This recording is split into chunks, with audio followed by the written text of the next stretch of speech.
सहनाववतु सहनौ भुनक्तु सह वीर्यं करवावहै तेजस्विनावधीतमस्तु मा विद्विषावहै। ओम शांति शांति शांति। वैदिक जीवन पद्धति की इस कक्षा में आप सबका हार्दिक स्वागत है, अभिनंदन है। हम ईश्वर स्तुति प्रार्थना उपासना के 5वें मंत्र का स्वाध्याय कर रहे थे और जिसमें ये कहा ये नद्यो रुग्रा पृथ्वी च दृढ़ा ये न स्वहस्त भितम ये न नाकः यो अंतरिक्षे रजसो विमानः कस्मै देवाय हविषा विधेम। इस मंत्र का स्वाध्याय हमने कुछ किया था, आगे चर्चा इसकी और करते हैं। कहा कि जो परमात्मा ने ये न द्यो रुग्रा पृथ्वी च दृढ़ा, इस संसार की रचना दो प्रकार से होती है। कुछ प्रकाशमान तीक्ष्ण स्वभाव के लोग हैं और कुछ अंधकारमय लोग हैं। उस प्रभु ने दोनों प्रकार के लोगों को धारण किया है, चाहे वो प्रकाशमान हो अथवा प्रकाश से रहित हो। तू अपनी ओर देख, जिस शरीर में तू रहता है उसको भी तो वास्तव में धारण नहीं कर रहा है। जिस समय इस शरीर रूपी वृक्ष की एक शाखा भी जो है प्राण के छूटने से सूखने लगेगी तो उसे एक क्षण के लिए भी धारण नहीं कर सकता। उस प्रभु के समस्त ब्रह्मांड को धारण करने की उसमें क्षमता है और उस समस्त ब्रह्मांड को धारण कर रखा है। हमारा इतना सामर्थ्य नहीं कि अपने शरीर को ही हम धारण कर सकें। ये तो उसकी कृपा है कि हम कर रहे हैं कार्यों को। हमारा खुद का सामर्थ्य नहीं कि हम अपने शरीर को चला सकें। उसी की जो दी हुई चीजें हैं उसी से इसमें ऊर्जा का संचार होता है। उसी के द्वारा जो प्रकृति के रूप में हमको, वनस्पति के रूप में, पंच तत्वों के रूप में जो हमको मिलता है, उसके माध्यम से ये शरीर रूपी संस्था, शरीर रूपी एक प्रकार से लोक का हम संचालन करते हैं, ऐसा हमको लगता है। लेकिन वास्तव में वह जो लोक लोकांतरों का धारण करने वाला परमात्मा है, उसी के धारण करने से ही हम धारित होते हैं। हमारा इतना भी सामर्थ्य नहीं है कि हम एक छोटा सा कोई कण या छोटी सी कोई सी तिनका भी हम उठा सकें। उसी का सामर्थ्य जब प्राप्त होता है तभी हम कुछ कार्य करने में समर्थ होते हैं। तो उस प्रभु में समस्त ब्रह्मांड को धारण करने की शक्ति है और तुम में एक परमाणु को भी धारण करने का सामर्थ्य नहीं। यह कारण है कि तुम सेवक है और वह स्वामी है। अगली बात इसी में कही ये न स्वहस्त भितम ये न नाकः, कि संसार में कुछ व्यक्ति सांसारिक सुखों की भोगने की इच्छा करते हैं और कुछ व्यक्ति सकल दुख रहित मोक्ष को ही चाहते हैं। दो प्रकार के मनुष्य होते हैं कि एक लौकिक सुख में ही रत रहते हैं, उनको यही है कि बस हमारा जीवन मिला है सुख भोगने के लिए, सुख भोगते रहो, जितना शरीर का आनंद उनको लगता है कि इस क्षणिक सुख ही सब कुछ है। जबकि सुख तो क्षणिक है, दुख उसका कई गुना मिलता है हमको। दुख की हम गणना नहीं करते, वर्तमान सुख की कामना ज्यादा करते हैं। ऐसे अधिकांश लोग होते हैं। बिरले लोग वो होते हैं जो क्षणिक सुख को छोड़ करके दीर्घ काल के सुख की कामना करते हैं, जो क्षणिक सुख में अपने को नहीं फंसाते हैं, दीर्घ काल का दुख देखते हैं। कुछ लोग ऐसे होते हैं कि कोई बात नहीं, अभी तो करना ही चाहिए। ये आंखों के स्तर पर, कानों के स्तर पर, रसना के स्तर पर, त्वचा के स्तर पर या नासिका गंध के स्तर पर नियंत्रण न होने से वो संसार के सुखों का ही भोग करना चाहते हैं। लेकिन जो ज्ञानी है, जो ध्यानी है, वो इस पर ध्यान नहीं देते हैं। वो जिस लक्ष्य के लिए जन्म लिए हैं, वेदोक्त जीवन को जी करके उसको जरूर प्राप्त करते हैं। अतः हम उस परम पिता परमेश्वर के द्वारा शाश्वत सुख की कामना करें, उसके द्वारा दिए गए आनंद का हम आधान अपने जीवन में करें, हम उसके आश्रित रहें। उसने सांसारिक सुखों को धारण किया है और परमानंद को भी धारण करता है। वही प्रभु है। वो संसार का भी सुख देने का सामर्थ्य रखता, अर्थात संसार में जो कुछ भी है जिसकी हम कामना करते हैं वो किसके द्वारा बना है? उसी ने बनाया है। और जो पारलौकिक या आत्मिक जो सुख है वो भी वो उसके पास है। तो हमको चयन करना है कि क्या हमको चाहिए। हमको आध्यात्मिक सुख चाहिए, आत्मिक सुख चाहिए, या सांसारिक सुख चाहिए, भौतिक सुख चाहिए। आंतरिक जो सुख है, आंतरिक जो आनंद है, आंतरिक जो शांति है वो शाश्वत है। और बाहर यदि हम शांति खोजेंगे तो वहां थोड़ी शांति कहीं मिल सकती है। जिसमें हम शांति खोजते हैं वही दुख का कारण बनेगा, वही अशांति का कारण बन जाता है। हम आलंबन खोजते हैं, कोई पत्नी का आलंबन लेता है, कोई पति का आलंबन लेता है, कोई जो है अलग अलग मित्रों का आलंबन लेते हैं। संसार में लोग नशे का आलंबन लेते हैं। हर प्रकार से सैकड़ों चीजें आपके दिमाग में हो सकती हैं जिनका हम आलंबन लेकर के सुख चाहते हैं, सुख की कामना करते हैं, लेकिन वो सुख हमारे काम में आते नहीं हैं। वो दुख ज्यादा देते हैं। लेकिन जो उस परम पिता परमेश्वर की शरणागति को प्राप्त करता है, जो पारमार्थिक कार्यों में संलग्न रह करके, परोपकार में संलग्न रह करके, सेवा शुश्रूषा में संलग्न रह करके किसी से कुछ नहीं चाहता है, संसार की कोई सुख की कामना जिसको नहीं है, उसी को सारा सुख मिलता है। दो विचित्र बातें हैं। जो संसार के सुखों के लिए भागता है उसको दुख मिलता है, लेकिन जो संसार के सुखों की कामना नहीं करता है, दुखों को गले से लगाता है, वो हरदम आनंद में ही रहता है, जिसका प्रभु से संबंध है। भजन भी आप रोज गाते हैं, प्रभु प्यारे से जिसका संबंध है उसे हरदम आनंद ही आनंद है। निंदा चुगली न जिसको सुहाए, सत्संगत ही जिसको भाए। वो जो सत्संग का आनंद लेता है, सत्संगति में रहता है, वो निश्चित रूप से हमेशा सुखी रहेगा। आंतरिक सुख सर्वोपरि है। बाहर की जो सुख सुविधाएं हैं, यदि उनको हम चाहें कि ये इससे सुख क्षणिक मिलेगा, कोई इसमें दो राय नहीं है। यदि आप वस्त्रों को पहन रहे हैं तो वस्त्रों से सुख मिलता है। सर्दी गर्मी जो जैसी अनुकूलता प्रतिकूलताएं आती हैं उनमें हम सुख भोगते हैं।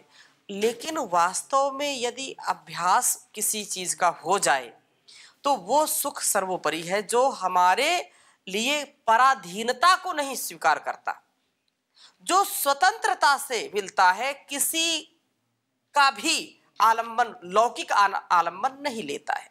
आरंभ में तो लौकिक आलंबन लेगा, जैसे सेवा हम किसी करेंगे तो ये भी एक आलंबन है, लेकिन सात्विक आलंबन लेना चाहिए। और सबसे बड़ा जो आलंबन है वो परमपिता परमेश्वर का है। उसका जो आलंबन लेता है वो मोक्ष का आलंबन है, मोक्ष को प्राप्त करता है, मुक्ति को प्राप्त करता है। इसलिए वहाँ कठोपनिषद में कहा कि एतद आलंबनम श्रेष्ठम एतद आलंबनम परम एतद आलंबनम ज्ञात्वा ब्रह्मलोके महीयते। इसका आलंबन सबसे श्रेष्ठ है, ये सबसे महान आलंबन है। परमात्मा जो ब्रह्म का आलंबन है, इससे ज्यादा बड़ा आलंबन किसी का नहीं है। जी ओम स्वामी जी। जी जैसे हम सब लोग हैं आपके मार्गदर्शन में, प्रभु स्वामी जी के मार्गदर्शन में हैं यहाँ, तो हम समझ लेते हैं कि पारलौकिक क्या है, लौकिक क्या है। आम व्यक्ति तो नहीं समझ सकता ना कि भगवान को कैसे समझे वो, कि भगवान का सुख क्या है, और भौतिक सुख क्या है, इसमें थोड़ा सा स्पष्ट करें कि भगवान का सुख हम कैसे महसूस कर सकते हैं और एक पारलौकिक जो सुख हम हैं, खाना वही व्यक्ति खा रहा है, खाना हम भी खा रहे हैं। हमसे लोग कहते हैं कि आपने बहुत बड़ा त्याग किया है, आप घर छोड़ के आ गए। हमने कहा हमने तो कुछ भी नहीं किया, खाना भी खाते हैं, पीते भी हैं, सोते भी हैं। बोले आपने पैसा नहीं कमाया। हमने कहा हम वहाँ जाके क्या करते, रहते खाते पीते, वो यहाँ भी करते हैं और सेवा भी कर रहे हैं।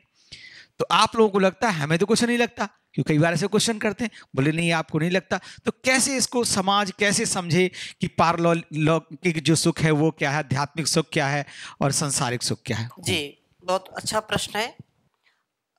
लोक का जो सुख है वो लौकिक सुख कहलाता है, और जो इस लोक में भौतिक जो सुख है या भौतिक जो विषय भोग हैं, उनसे जब हम दूर हटते हैं तो वो पारलौकिक कहलाता है, मतलब वो लौकिक नहीं है। और सरल भाषा में इसको समझने का प्रयास करें तो जिसको हम लौकिक सुख कहते हैं उसमें क्या क्या आता है? अच्छा अच्छा भोजन, अच्छे अच्छे वस्त्र, अच्छी अच्छी गाड़ियों में चलना, अच्छे अच्छे लोगों से मिलना, अच्छे अच्छी वस्तुओं का, बड़े महंगे महंगे मोबाइल का, महंगी घड़ी का, महंगे पेन का प्रयोग करना, ऊंची ऊंची कुर्सी पर बैठना, लोगों की जो है प्रशंसा के पात्र बनना, यही तो लौकिक सुख है। रसना का सुख, आंखों का सुख, बढ़िया दृश्य अच्छे अच्छे नजर आए, रूप अच्छे अच्छे नजर आए। तो ये जो लोक का सुख है, रूप को देखना, रूप अच्छा ही दिखाई पड़े, शब्द अच्छे ही सुनाई पड़े, रसना मतलब स्वाद अच्छा ही मिले, स्पर्श का सुख मतलब कोमल कोमल गद्दे में बैठने को मिले, कोमल कोमल वस्तुओं का ही प्रयोग हम करें। ये जो लोक के सुख मतलब यहाँ जो हम भौतिकता में प्रयोग करते हैं, इसको लौकिक सुख कहते हैं। और ये लौकिक सुख शाश्वत नहीं है। जिस रूप को हम देखना चाहते हैं वो क्या हमेशा वैसा रहता है? नहीं रहता है। किसी सुंदर रूप को देख रहे हैं और उसको देख करके मन में प्रसन्नता आ रही है, प्रसन्नता आ रही है, बहुत अच्छा लगता है, लेकिन कितना देखेगा वो? 1 घंटे देखेगा, 2 घंटे देखेगा, कितना वो देखेगा? कोई बोलते हैं तो तेरे चेहरे से नजर नहीं हटती, गाने भी बनाते हैं। तो ये बात अलग है कि हम आसक्ति पूर्वक जब देखेंगे तो वो लोक का सुख हो जाएगा। और उसको देख करके फिर कभी कभी ऐसा भी आता है कि जब वो स्वरूप उसका नहीं रहता है, बिगड़ने लगता है, तो उसको देखना हम पसंद नहीं करते हैं। जब उसको रूप को देखा, उसके स्वभाव को नहीं जाना, भी रूप को देख करके मन गदगद हो गया, लेकिन स्वभाव जब उसका समझ में आया ये तो बड़ा जो है खतरनाक काम है, या उसका स्वभाव बहुत विषाक्त है। विषाक्त मतलब जहरीला, जहरीला मतलब कि वो बोले तो विष घोले। यदि उसके आचरण व्यवहार, किसी व्यक्ति, कोई स्त्री हो या पुरुष, दोनों के विषय में बात कर रहे हैं, या कोई जो है जीव, वैसे बहुत सारे प्राणी देखने बहुत अच्छे लगते हैं, और कोई उनको स्पर्श करता है तो काट लेते हैं तो मृत्यु भी हो जाती है। देखने में तो अच्छा लगा, लेकिन आंखों का अच्छा लगा ना, लोक का सुख हमको लगता है कि ये तो बड़ा अच्छा लग रहा है देखने में, लेकिन वो अंदर क्या है उसको हम नहीं जान पाते हैं। रसना का सुख क्या है? अच्छे अच्छे स्वादों, कोई जिसको जिसमें रुचि है, मीठा जिसको पसंद है, किसी को चरपरा पसंद है, किसी को नमकीन पसंद है, किसी को खट्टा पसंद है। अब वो वही पसंद करता है, वही खाना चाहता है, कितना खाएगा? लोक का सुख है वो ज्यादा उसका अमर्यादित प्रयोग करने से, असंयमित प्रयोग करने से, अति का जो है अति जब करता है किसी विषय विशेष में, तो वही उसके काल का कारण बन जाता है। मैंने विष कहा ना, विषाक्त हो जाता है। वही भोजन जो बहुत सुंदर मतलब खाने में अच्छा लगता है, अगर आपने लिमिट नहीं रखी, उसकी क्वांटिटी पर ध्यान नहीं दिया कि कितना मेरे लिए आवश्यक है, तो वही लोक का सुख क्या हो जाता है? मेरे लिए विष का कारण बन जाता है। भाई दूध घी बहुत अच्छा है, अमृत के समान है, लेकिन कितना खाना कितना पीना ये तो हमको जान होना चाहिए। लोक के सुख में लोग इतने परेशान रहते हैं कि उसका जो संयम है, उसकी जो प्रयोग करने की मर्यादा है, उसका ध्यान नहीं रखते, इसलिए अकाल मृत्यु को प्राप्त होते हैं और उसी में सुख समझते हैं। सुख उसमें समझने के कारण उनको कई बार अपमान भी सहन करना पड़ता है। किसी के घर गए और बहुत ऐसे लोग हैं कि वो जबरदस्ती वो चीज मांगेंगे, नहीं होगी भोजन में तो भी मांगेंगे, तो उनको दोबारा लोग बुलाते नहीं, और या वो कुछ भी खिला दे और जब तक उसके मन की कोई चीज नहीं खिलाई तब तक लगता है कि किसी की मजबूरी को नहीं समझते, किसी के घर में क्या स्थिति उसको नहीं समझते, उनको अपने स्वाद से मतलब। जो अभक्ष्य पदार्थ है, अभक्ष्य पदार्थों के प्रति भी लोक का रसना का जो सुख है, वो किसी की हिंसा हो, किसी का जो है कुछ भी बिगड़े, लेकिन मुझको अपने स्वाद की पड़ी है। बकरे की जान जाए और खाने वाले को बोले, मियाँ जी बोले कि हमको स्वाद ही नहीं आ रहा, ये लोक का सुख है। लेकिन ये जो पार्थिव सुख है, जो लोक का सुख है, ये शाश्वत नहीं है, ये दुख का कारण बनता है, ये तात्विक ज्ञान नहीं है। जो अतात्विक ज्ञान है, जो यथार्थ ज्ञान है, उसको जो प्राप्त करता है और उन वस्तुओं का, उन पदार्थों का प्रयोग करते करते भी वो कभी विचलित नहीं होता है, वो पारमार्थिक सुख अर्थात आध्यात्मिक सुख का, पारलौकिक सुख का आनंद भोगता है।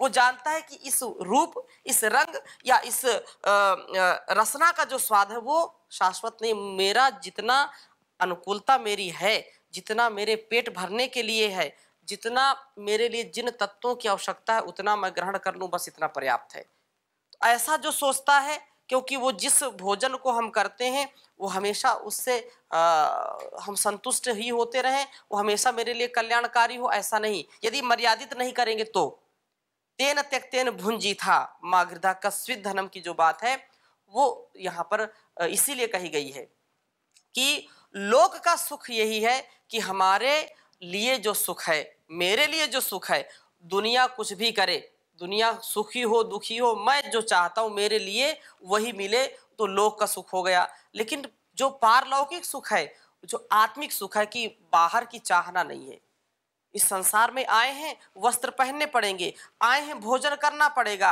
आए हैं रूप को देखना पड़ेगा, शब्दों को सुनना पड़ेगा, इस सब कुछ करते करते भी वो इस बात को समझता है कि ये शाश्वत नहीं है, ये तो लोक का व्यवहार, इसको करना पड़ेगा, इसको नहीं करेंगे तो हमारा जीवन चल नहीं सकता है। लेकिन जो एक आत्मिक सुख है कि नहीं, मैं ईश्वर के नाते सारे कार्यों को करूंगा, मैं भोजन भी कर रहा हूं तो अपने रसना के स्वाद के लिए नहीं है, ये शरीर की पुष्टि के लिए है, और ऐसा करें कि भगवान को हम भोग लगा रहे हैं। ये तेन तक तेन भुंजी था, त्याग पूर्वक करें, सारा संसार में सब कुछ मेरे भोगने के लिए नहीं है। तो मर्यादित संयमित भोग करना तथा सेवा के भाव से करना, ईश्वर अर्पण करके करना, वो आध्यात्मिक सुख की अनुभूति करेगा। लोक के सुख का उसको कोई लेना देना नहीं। लोक के लोग चाहे गाली दें, चाहे स्तुति करें, चाहे निंदा करें, उनकी परवाह वो नहीं करता है। जो धर्मयुक्त कर्म है, जो वेदोक्त कर्म है, उसी को सतत जो करता रहता, वो हमेशा पारलौकिक सुख का अनुभव करता है, आध्यात्मिक सुख का अनुभव करता है। लेकिन जो वेदोक्त कर्मों को नहीं करता है, ज्ञान युक्त विवेक युक्त कर्मों को नहीं करता है, वो थोड़ी देर में सुखी, थोड़ी देर में दुखी, क्षणे रुष्टा क्षणे तुष्टा, रुष्टा तुष्टा क्षणे क्षणे। वो थोड़ी देर में प्रसन्न होगा, थोड़ी देर में अप्रसन्न होगा। थोड़ा किसी ने कुछ बात कह दी, कुछ बात कहने से उसके मन में बड़ा जो है उतार चढ़ाव आ गए, और वो बिल्कुल इतना व्यक्ति का पारा हाई हो जाता है कि उसको संभालना बड़ा मुश्किल पड़ता है।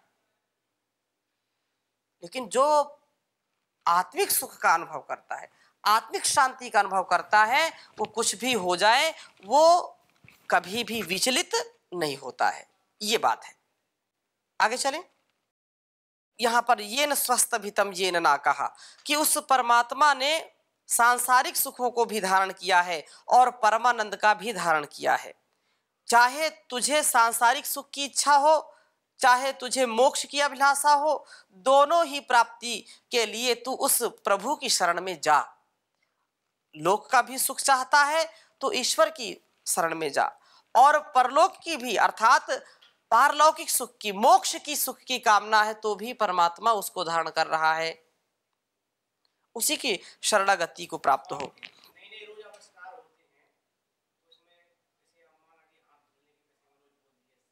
जी हाँ, ये तो ठीक है।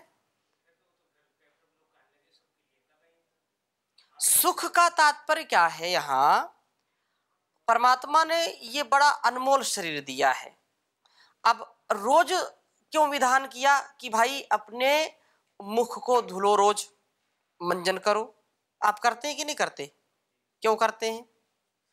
क्योंकि आदत पड़ गई। आप कैसा करेंगे, कहेंगे क्या?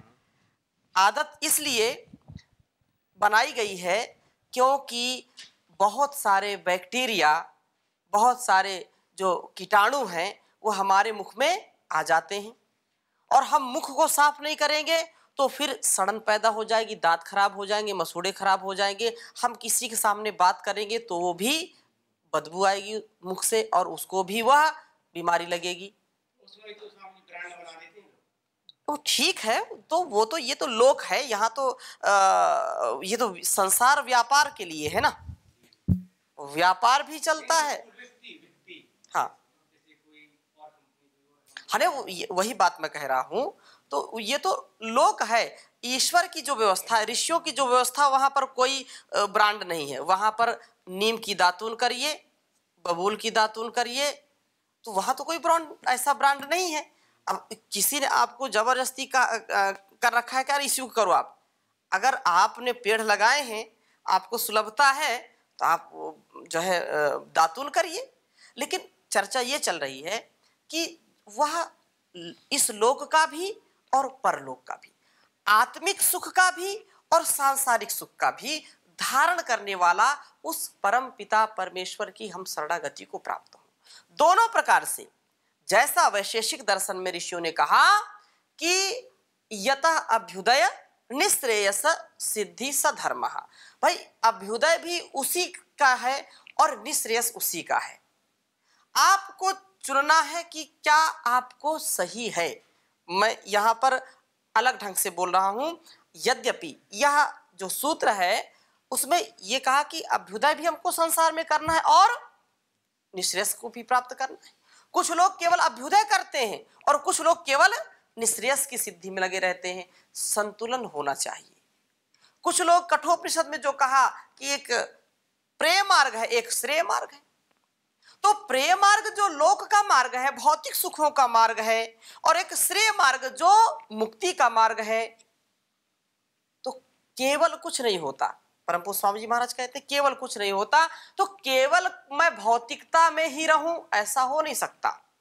केवल मैं मोक्ष की ही बातें दिन भर करूंगा, ऐसा नहीं हो सकता है। दोनों का संतुलन आवश्यक है और दोनों ही परमात्मा के द्वारा धारण किए जा रहे हैं।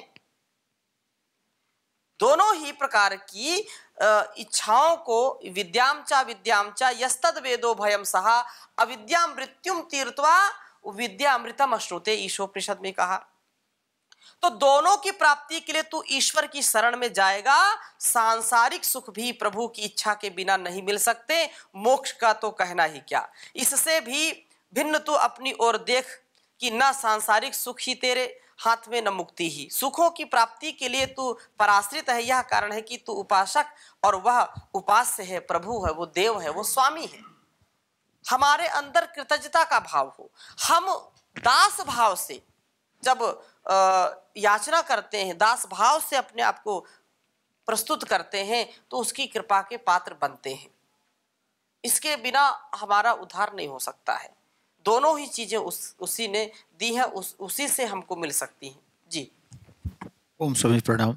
स्वामी जी, जैसे हम सबके भी संस्कार पूर्व जन्म से आए हैं और सृष्टि में सभी के संस्कार अलग अलग हैं, तो उनके लिए मार्ग भी तो कुछ अलग अलग ढंग से भी हो सकता है कि जो भोग कर चुके हैं संसार में, जैसे संसार में व्यक्ति जन्म लेता है बालक और अंतिम समय तक वो जाता है, वृद्धावस्था में जाता है, तो उससे जीवन का अनुभव हो जाता है और वो सब चीज को भोग लेता है। तो अंत में उसका जो जीवन है उन सब चीजों में जो घटना है उनको समझ करके फिर उसकी उसी अभिलाषा नहीं रह जाती उसकी, यदि ज्ञान पूर्वक पूरा करता है। तो ऐसे भी तो मुक्ति उसको हो सकती है कि ये नहीं, भगवान ने अभ्युदय बनाया है निश्चेष के लिए कि अभ्युदय आदमी देख ले संसार को, और अंत में जो मृत्यु के नजदीक जाता है, जो अंत स्थिति होती है, तो उस समय उसको सारा ज्ञान हो जाता है संसार का कि जो मैंने संसार में कमाया था, धन ऐश्वर्य सब कुछ, वो मैं सबको छोड़ के जा रहा हूँ, तो उससे भी तो बोध हो जाता है। तो ऐसे भी हो सकता है कि उसे अध्यात्म का बोध अंतिम समय तक हो जाता है। ऐसा भी समझ सकते हैं कि अभ्युदय के बाद निश्चेष की प्राप्त होती है, ऐसा कुछ समझ सकते हैं क्या? दोनों बातें हैं। एक ये हमारी भारतीय परंपरा है, चाहे राजा हो या रंक हो, दोनों अपने कर्तव्य का पालन करते करते अभ्युदय भी करते हैं और मुक्ति मोक्ष का भी वह द्वार खोल देते हैं अपने पुरुषार्थ से, अपने कर्तव्य से। अज्ञानता पूर्वक यदि वह अभ्युदय करता है तो उसको छोड़ने में अंतिम श्वास में भी कष्ट होगा उसको, और उसकी आसक्ति हमेशा बनी रहेगी, जिसके फल स्वरूप वो अगला जन्म लेगा तो भी उसी जो है 99 के चक्कर में पड़ा रहेगा। वो उसी वासना से उसका अस्तित्व संस्कार बना रहेगा, वो उसी का ओतप्रोत उसके जीवन में रहेगा। परंतु अभ्युदय का तात्पर्य ये कि जो कुछ भी मैं कर रहा हूं ये मेरा कर्तव्य है, मेरे राष्ट्र के लिए, मेरे समाज के लिए, मेरे विश्व के लिए, ये मेरा कुछ नहीं है। मैं पुरुषार्थ करने के लिए परमात्मा ने मुझको भेजा है और ऊपर उठने के लिए भेजा है, हर प्रकार से, शारीरिक बल हो, आत्मबल हो, धन बल हो, जन बल हो, राष्ट्र बल हो, ये सारा सामर्थ्य मेरे अंदर हो, और वो एक क्षण के लिए भी अहंकार ना है कि मैंने इसको इकट्ठा किया, मैंने इसका उत्थान किया, क्योंकि यही बात यहाँ पर कही जा रही कि उसकी कृपा के बिना न लोक का सुख मिल सकता है, न परलोक का सुख मिल सकता है। वो सारा उत्थान कर रहा है, लेकिन मन में जब पूरा उत्थान करते करते भी उसके मन में ये बात है कि मैं जितना भी धन दौलत ऐश्वर्य कमा रहा हूं, ये कर्तव्य भावना से ये तो सब यहीं रह जाएगा, मैं साथ में नहीं ले जा सकता। ये तज्जपस तदर्थ भावनम, तस्वाच का प्रणव, ये उसकी भावना हमेशा करते रहना, परमात्मा के सन्निधि में रहना, और ऐसा जो करेगा तो कितना भी उत्थान करेगा उसको कभी वो जो है आकर्षित नहीं करेगा। लेकिन यदि वो उत्थान भी कर रहा है और वो मन में रख रहा कि ये तो मैं कर रहा हूं, तो उसको कभी ना कभी कष्ट मिलेगा। क्यों? कभी नुकसान होगा तो उसको कष्ट होगा, अरे ये तो मैंने बड़ा इसको कमाई इसमें की, बड़े पुरुषार्थ इसको खड़ा किया, ये तो खराब हो गया, तो गड़बड़ हो गया, तो उसको दुख मिलेगा। इसका मतलब उसकी आसक्ति उसमें है। तो ऐसी स्थिति में जो अज्ञान, जैसे आपने बात कही, स्वीकार भी किया है, तो ज्ञान पूर्वक यदि उत्थान करता है, वो धर्म पूर्वक, विवेक पूर्वक, वेदों की आज्ञा के अनुसार यदि उत्थान किया, उसने अभ्युदय किया है, तो उसको कोई कष्ट नहीं होगा, और अंत में यदि उसने सचमुच ऐसा किया है तो उसको मुक्ति मिलेगी, क्योंकि वो सब कुछ करते हुए भी मुक्त था, उससे बंधा नहीं था। और यदि ऐसा नहीं है, विपरीत ज्ञान है, अविद्या युक्त, अज्ञानता में, अधर्म में संलिप्त होकर के उसने सारा अभ्युदय किया है यहाँ का, तो निश्चित रूप से उसको दुख मिलेगा। अंत समय में भी उसकी बुद्धि की शुद्धि नहीं होगी, जिससे वो पुनः बार बार यहीं पर जन्म लेगा, बार बार मरेगा। तो इसकी चर्चा और अगली कक्षा में करेंगे, अभी यहीं पर विराम देते हैं। ओम शांति शांति शांति।